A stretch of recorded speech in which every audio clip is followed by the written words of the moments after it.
people! Welcome back to my channel. This is your Mama Sam. Hola mga amigo, amiga, kumare at kumpare. Kamusta kayong lahat? Sana lahat po kayo ay okay at safe ngayong araw na to. At syempre, kung ako naman ang tatanungin nyo, nakikita naman ninyo ang beauty ng Mama Sam ninyo. Fresh overload pa rin, di ba? Ganyan talaga kapag umiinom ka ng maraming vitamin C plus kumakain ka ng maraming banana. Dahil sa banana, mas nakakaloka ang ganda ng Mama Sam ninyo. Charot! So, kamusta naman kayong lahat? Sana lahat kayo ay okay na okay ngayong araw ng Sunday. So, have a blessed Sunday sa atin lahat ng bonggang-bongga. And then, of course, syempre gusto ko rin magpasalamat sa walang sawang tumatangkilik dito sa Mama Sam Vlog, araw-araw, lagi-lagi. Maraming salamat po sa inyong lahat. At hindi lang yan, syempre gusto ko rin magpasalamat sa mga bago nating subscribers. Hello po sa inyo lahat. Maraming salamat guys sa pag-subscribe ninyo, syempre dito sa channel ko at kapon ka. So, yun. Syempre, bago ako mag-start, gusto ko munang mag-shoutout sa isang kaibigan natin na laging nakatutok dito. Araw-araw, lagi-lagi kay Fernando Martin Vera Cruz. Hello sa iyo, my friend. Maraming salamat sa pagmamahal at suporta na binibigay mo araw-araw, lagi-lagi. Thank you so much. Ayun, shoutout uli kay Fernando Martin Vera Cruz. So, yon. Ngayong araw na to, syempre, marami akong hatid na chika sa inyo na talaga naman, oh my gosh, magtataas ang kilay ninyo ng bonggang-bongga sa mga pag-uusapan natin ngayon. Kaya guys, huwag na nating patagalin ang ating mga chika. So, para sa una natin chika, Binibining Pilipinas, nagaganap na ang kanilang coronation night ngayong gabi. Talaga namang masasabi ko, bongga ang Binibining Pilipinas dahil imbitado nila ang reyna from the International Queen ng Miss Globe 2024 na si Diana Moreno. At saka syempre, nandiyan din ang Miss International 2024 from Vietnam. Ano ang chika natin dito? Well, ang masasabi ko dyan ay fabulous. Talaga namang pinabongga ng todo-todo ng Binibining Pilipinas ang kanilang coronation night sa pag-imbita nila sa mga international queen. Diba dati isa lang, ngayon dalawa na. Pero wala nga nadagdag na corona dito sa Binibining Pilipinas. Mananatiling dalawang corona pa rin ang pinag-aagawan at pinaglalabanan ng mga kandidata dito ngayong gabi. Ang tanong, sino kaya ang mag-uuwi ng Binibining Pilipinas Globe and Binibining Pilipinas International? Yan ang abangan natin mamaya. Pero sa mga queens na pumunta dito from international, ay panalo. So, yun. Kaya tuwa-tuwa naman si Christine Ann Perez. At para naman sa sumunod natin, chika, ito nga, usap-usapan sa social media, kung malakas nga ba ang laban ngayong gabi ng aspirant candidate na si Kathleen Espeno para sa corona ng Binibining Pilipinas from Surigao. Well, ang masasabi ko itong si Kathleen, gusto ko siya from the beginning pa lang. Nakikita ko na talagang bongga ang beauty na meron siya. At masasabi ko din, nako, interesting dahil syempre, palaban ang lola mo, di ba? So, pinakita niya talaga na hindi siya basta-basta. Pero ang tanong, may uuwi na kaya ang corona ng Binibining Pilipinas ngayong gabi? Sa yan ang atabayanan natin. So, nakikita ko naman na pwede siyang maging Miss Globe, pwede siyang maging Miss International. So, depende yon sa performance na ipapakita niya. And then, ayun nga, speaking pa rin sa Binibining Pilipinas, o di ba, kotang-kota ang mga taga-Binibini. Dalawang corona para sa mga kandidata na nagkukumpit dito at isa nga dito ang malakas na pinag-uusapan na si Davao del Sur na possible daw makapag-uwi ng Binibining Pilipinas International at si Iligan City naman para sa Binibining Pilipinas Globe. Actually, alam nyo, si Annabel McDonald, nakikita ko na talagang palaban, na talagang masasabi ko ay bongga ang beauty na meron siya. And then, hindi rin imposible talaga na maging Binibining Pilipinas Globe siya ngayong gabi. Or Binibining Pilipinas International, depende. Pero, yes, tama nga naman, pwede siyang maging Binibining Pilipinas Globe dahil sa galing neto kung paano umeksena sa communication skills, di ba? Makuda kasi siya at kailangan sa Globe yung may mga head-to-head challenge sila, kailangan makuda ang kandidata. Kaya parang feeling ko sa kanya mapupunta ang titulong Binibining Pilipinas Globe. So, antabayanan natin yan ng bonggang-bongga. So, good luck. So, tingnan natin kung si Davao nga ba. Ang complaint naman nung iba kay Davao ay mag-age limit na daw para sa susunod na taon kasi 28 lang ang age limit ng Binibining Pilipinas, and then ito nga si Davao ay medyo pasok na doon. So ako naman, it doesn't matter as long qualified siya doon sa age limit, diba? So walang problema yan. Ang importante ay makaariba siya ng bonggang-bongga. So yan ang abangan natin mamaya dito sa Binibining Pilipinas. So yan, and good luck sa mga sa mga lumalaban dyan. And then, sabi ng ganon, once you're binibini, you're always a binibini. So, ito naman, punta naman tayo sa kalalakihan. Ang Manhunt International 2025 na si Mr. Franz Adonis, di ba ang kanyang pangalan? Diyos ko, pangalan pa lang, lalaking-lalaki na. So, ano daw ba ang tingin ko sa kagwapuhan na meron to? At tingin ko ba na talagang winner talaga?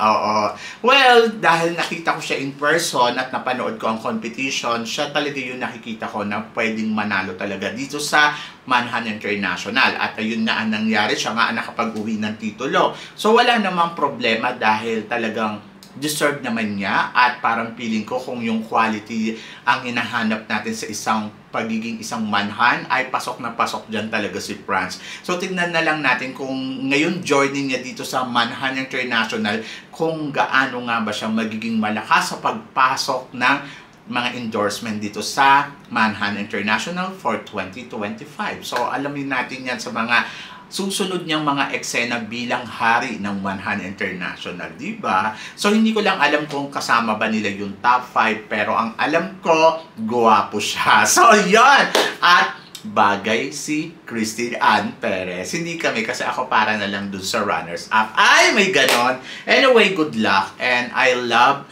yung Manhunt International na ganon kasi nakakatuwa sila. So, sa isang taon, mukhang aabangan ko siya ng bonggang-bongga. So, antabayanan natin yan. At para naman sa sumunod natin, chika, speaking pa rin sa hari ng India para sa Mr. Supranational, ayun na, umalis na patungong Poland. So tingin mo, Mama Sam, siya kaya ang mag-uuwi ng corona ngayong taon na to bilang Mr. Supranational? Yes, malakas to si India. Talaga naman masasabi ko, bongga ang kagwapuhan niya. Na-follow ko to at natignan ko yung mga profile niya, saka yung mga photos niya. Ay, talaga namang sabi ko, ang sexy. Para siyang Dakila Harrison Plaza. Charot. So, yon.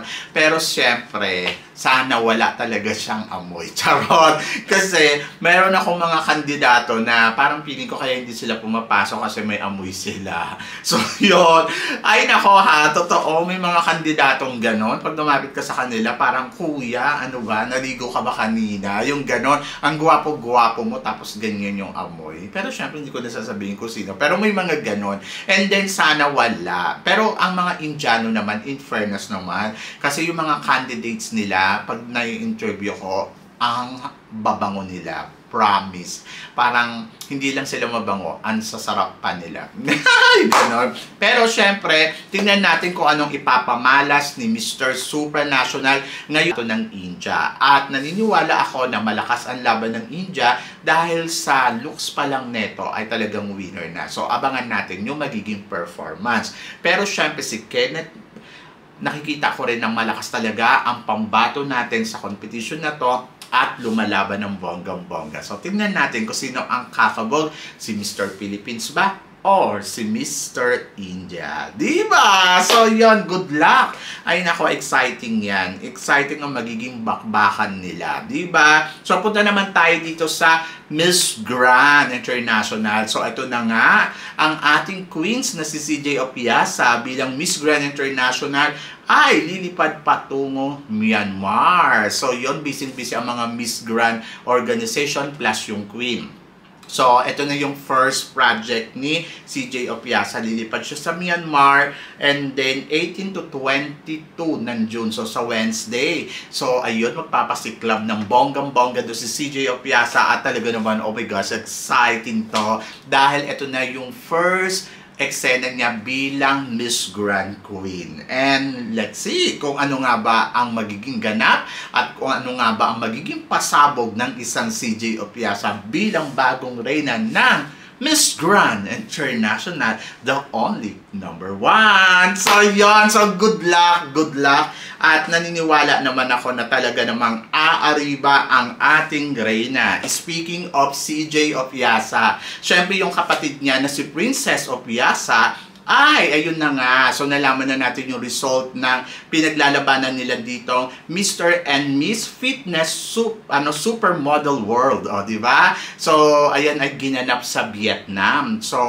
ang ating pambato sa Mr. Fitness ay naging second runner-up. And then, ang atin namang Miss Fitness ay naging first runner-up. Yes, CJ Opiasa, katulad ni CJ Opiasa, ang kanyang kapatid ay naging first runner-up sa Miss Fitness. And then, yung pambato naman natin na lalaki na ang gwapo-gwapo na si Denver ay naging second runner-up. So, ang reaction ko dito, talaga ba? Nakita ko na sobrang galing nila at talaga namang grabe ang mga kaseksihan nilang dalawa. Pero nalungkot ako nang naging runners-up lang sila. Lalo na si Denver, di ba? Parang second runner-up. Samantalang ang galing-galing. Tapos, ito namang reyna natin ay naging first runner-up. So, what do you expect sa Vietnam? Tuwing gaganapin ang pageant sa Vietnam, eto ha, napansin ko lang ha, ang mga reyna natin dyan or yung mga hari natin na pinapadala sa kompetisyon, ay nako, ginagawa lang nilang runners-up. Never pa tayong nanalo sa Vietnam ng bonggang-bongga. Tingnan nyo ha, sunod-sunod yung pinadala natin na magagaling dyan sa Vietnam. Si Aliana Aduana, si Justin din, di ba? Si Justin, ayun, nakalimutan ko na. And then, eto, si Atisa Manalo, di ba, parang ang ending, parang hindi talaga sila nagtatagumpay sa Vietnam. Hindi ko alam kung bitter lang talaga ang mga taga-Vietnam sa Philippines. So, napaghahalata sila na talagang hindi nila gusto ang mga Pilipina at mga Pilipino. Kasi di ba sa ginagawa nila.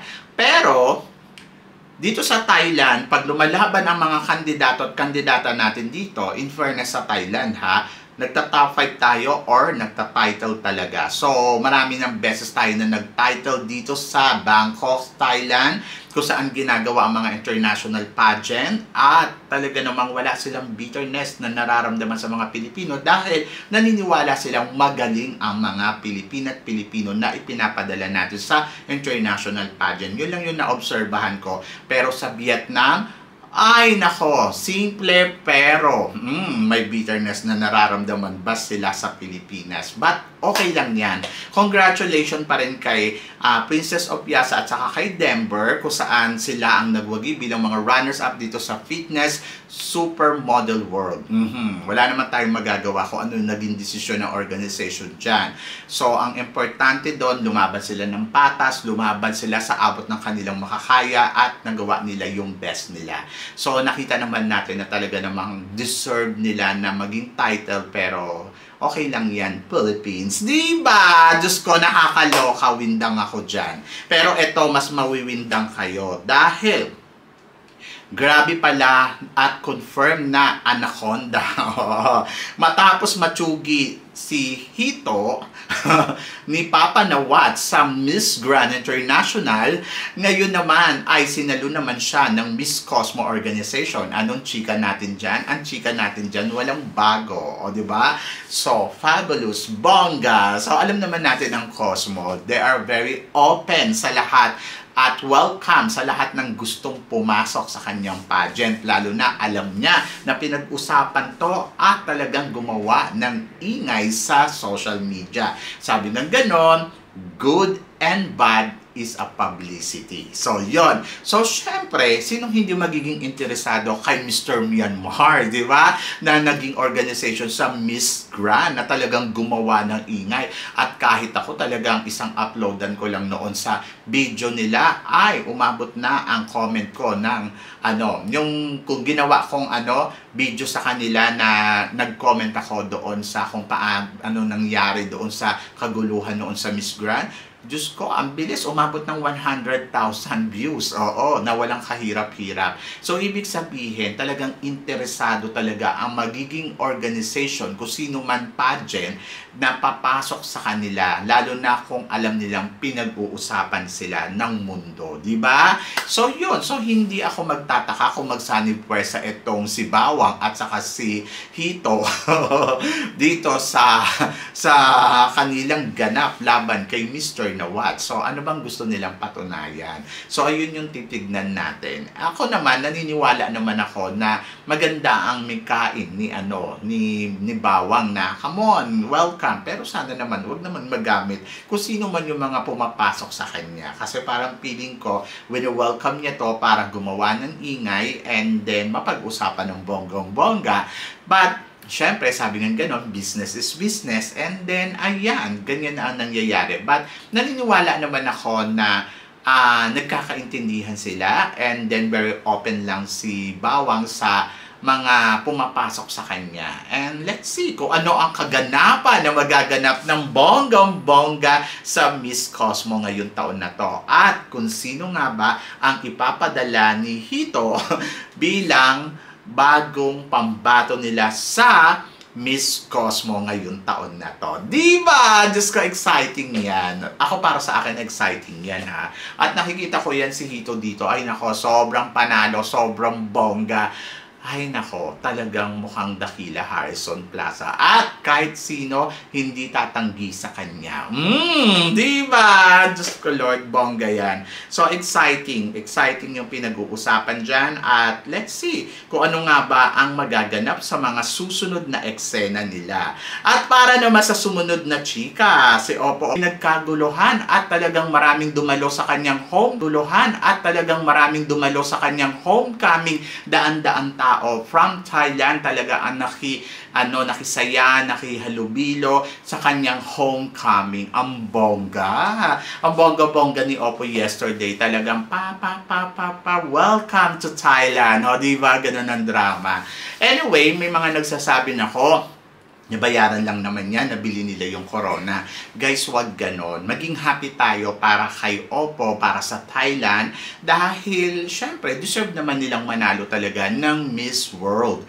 Kumbaga, wala naman tayong dapat ikag-bitter dahil para sa akin, nakuha na natin yan. Una pa natin nakuha yan nung panahon ni Megang Yang, di ba? 2023 nang nanalo tayong Miss World.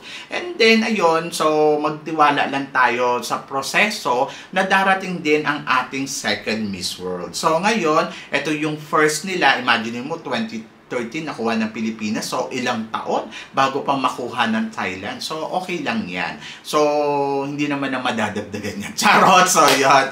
Hindi, ibig ko ba sabihin, matagal bago madagdagan. So, dapat galingan natin, Philippines, sa pagpili ng ipapadala natin para, alam mo yon, makuha natin yung minimit natin na corona para sa ikalawang corona dito sa Miss World. And then, ayun, congratulate na lang natin sila and be happy para sa tagumpay ng Thailand. Ayun na lang, para win-win situation. Tulad nga na sinabi ko kanina, pag ginaganap dito sa Thailand ang mga competition, ang laki ng possibility na manalo ng Pilipinas, di ba? So, talagang pinapanalo naman nila. So, dapat matuto tayong mag-payback sa kanila ng suporta. Ganon! And laban! And kay Miss World na si Oppo, congratulations, diba? Pero eto, speaking naman sa Miss Universe, Vina, napaiyak ng tanungin paano kung hindi ka manalo ngayong taon na to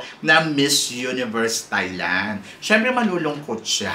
Sino ba naman ang matutuwa na hindi ka mananalo, diba? So yun, so lalo na napakinabangan nila si Vina ng bonggang-bongga at ginagawa ni Vina ang lahat ng kanyang makakaya. Diyos ko, pag hindi to nanalo, baka magkaroon na to ng depression o kaya magkaroon to ng anxiety, di ba? Pero naniniwala naman ako na malakas ang laban ni Vina. Naniniwala ako na aariba to ng bonggong-bongga. So, feeling ko mananalo to. And Vina, don't worry. Don't think too much. Just enjoy, di ba? Kapag natalo ka, madala ka na. Huwag ka nang sumali. So, ibig sabihin, hindi ka talaga pang Miss Universe. Pero tingin ko naman, sa'yo na ang corona ng Miss Universe Thailand, di ba?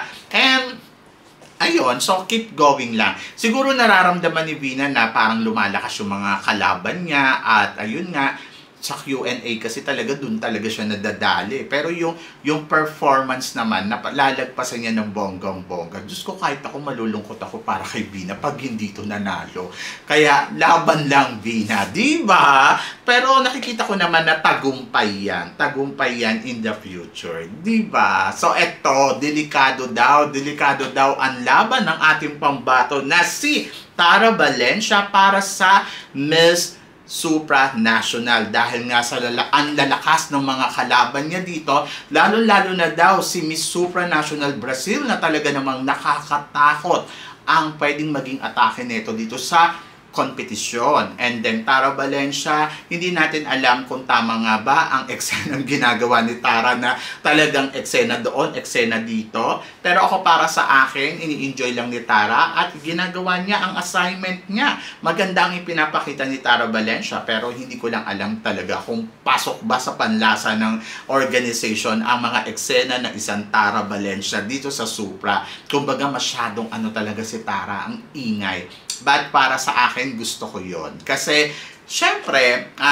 mas maganda na yung nagpapaandar ka more than doon sa wala kang ginagawa, di ba? And laban lang, Tara Valencia. Magtiwala ka lang sa mga ginagawa mo at magtiwala ka sa proseso, di ba? And then, ayun. So, yes, nakakatakot si Brazil kasi ang tangkad niya. Pero tingin ko naman, kayang-kaya yan ni Tara Valencia. So, yan! So, ikaw, Christine Ann Perez, anong masasabi mo kay Tara Valencia? Corona ba siya? So, please comment below para at least malaman ko naman kung ano naman ang opinion ninyo dito sa mga pinag-uusapan natin ngayon. So, yon. So, syempre maraming salamat sa inyong lahat sa suporta at pagmamahal na binibigay ninyo syempre dito sa channel ko. At sa mga hindi pa po nakaka-subscribe, please don't forget to click like and subscribe my channel at i-click nyo na rin po ang notification bell to more updated syempre sa aking mga chika. Sabi ng ganon, always keep smiling and laban lang. So guys, hanggang dito na lang. Hanggang sa muli nating chikahan. Number 1. Paalam! Charot. So yun, thank you guys.